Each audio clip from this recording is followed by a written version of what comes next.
Jadi ada solat yang bermakna umum, yaitu doa. Jadi doa itu disebut dengan solat. Karena itu dalam fiqih, as-salatu hiya doa. Solat itu secara bahasa disebut dengan doa. Karena isi dari semua solat itu, bacaannya semuanya doa. Tapi kalau ada solat yang dimaksudkan ibadah yang kita tunaikan, dimulai dengan takbir, berniat kita, ditutup dengan salam, maka solat yang dimaksudkan ini itu seringkali di Quran kalimatnya dibuka dengan derivasi kata aqama yuqimu. Kalimat solat pertama di Quran Al-Baqarah ayat 3. Alladzina yu'minuna bil ghaibi wa yuqimunas shalah. Al-Baqarah ayat ke-43. Wa aqimus shalah wa atuz zakah. Selalu menggunakan aqama, yuqimu, yuqimuna, aqimi dan seterusnya. Termasuk di Quran surah ke-17 Al-Isra ayat 78. Aqimis salata, menggunakan kata aqim. Apa itu aqim? Aqama, yuqimu, yuqimuna, aqim, itu artinya menunaikan dengan sempurna, sesuai dengan ketentuan yang diberlakukan, tegak sempurna. Jadi ketika Allah meminta kita menunaikan solat, solat yang diinginkan itu kata Allah bukan solat biasa saja, bukan sekadar bertakbir kemudian ditutup dengan salam. Ada ketentuannya, ada aturan-aturannya. Karena itu ketika Allah meminta kita menunaikan solat, setelah menggunakan kata aqim, aqimu, yuqimuna, kalimat solatnya menggunakan alif lam. Kalau Bapak Ibu cek silakan, rata-rata ada alif lamnya. Ya, tidak berdiri sendiri.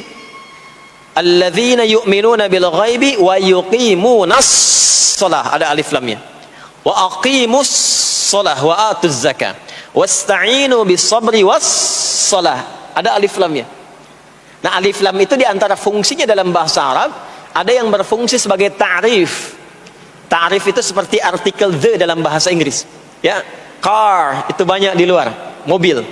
There are so many cars outside. Itu banyak sekali kendaraan di luar. Tapi kalau kita katakan the car, ya, yang ini bukan yang lain. As-shalah, kenapa menggunakan alif lam? Memberikan kesan yang diinginkan itu salat yang sesuai aturannya, salat yang sesuai dengan ketentuannya. Karena itu di era Nabi SAW, boleh dicatat nanti hadisnya riwayat Muslim, nomor hadis 397, yang meriwayatkan nanti sahabat Abu Hurairah radhiyallahu taala anhu. Pelaku yang mengalami ini namanya Khalad bin Rafi' Az-Zuraiti. Dikisahkan datang seorang sahabat, ya, Nabi sallallahu alaihi wasallam, kemudian dakhala ila al-Masjid Nabawi, kemudian masuk ke Masjid Nabi, fa shala bi jambin Nabi sallallahu alaihi wasallam. Maka ia salat di samping Nabi sallallahu alaihi wasallam, wan nabiyyu fi nahiyatin ukhra min al-masjid. Sedangkan Nabi di sisi yang lain di masjid itu. Kalau diilustrasikan, dia masuk ke masjid, kemudian Nabi di satu sisi yang lain. Kemudian dia salat.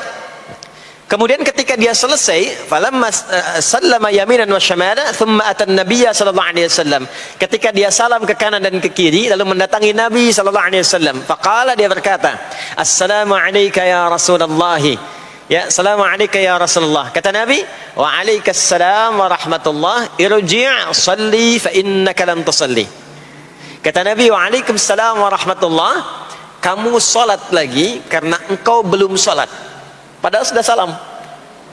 Fa'ada salatahu, kemudian dia mengulang salatnya. Thumma atan nabiyya, dia datang lagi ke Nabi SAW.